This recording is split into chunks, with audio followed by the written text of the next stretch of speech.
منكم حرام والله صغير. طب اسمعني اسمع علي. انا باخذه على وكالتي. اسمع مش حرام عليك تحب ابنك صغير هيك؟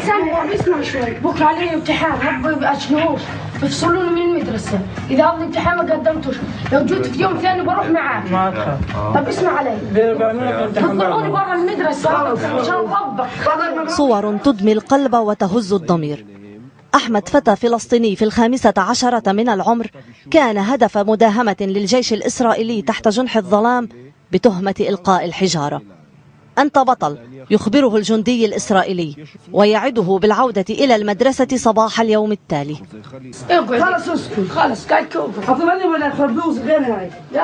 أم أحمد هذه الأم التي لا حول لها ولا قوة تلبس ابنها ثيابه وتسلمه للجندي محتسبة في الله صبرا. ودعتك لله يا أم، ودعتك لله، الله يسهل دربك. حالات الذعر والخوف التي تخلفها هذه المداهمات على سكان هذه المنازل لا سيما النساء ليس أمرا يحتسب لدى جنود الجيش الإسرائيلي. لا مشكلة لدينا من نعتقل حتى ولو كان فتى صغيرا. الكلام لقائد الكتيبة التي تنفذ المداهمات. طالما أننا نعتقل من يشارك في أعمال الشغب حتى لو كان فتى صغيرا فلا مشكلة لي في ذلك.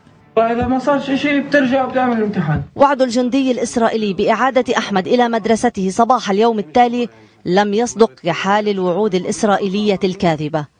فتى 15 نقل إلى سجن عوفر وقدمت بحقه لائحة اتهام لرشقه الحجارة خلافا لاتفاقية جنيف. حال أحمد هذه تنسحب على مجمل العائلات الفلسطينية، فلكل عائلة أسير في السجون الإسرائيلية. ليس هناك عائلة فلسطينية في غزة أو في الضفة إلا ولها قريب من الدرجة الأولى معتقل.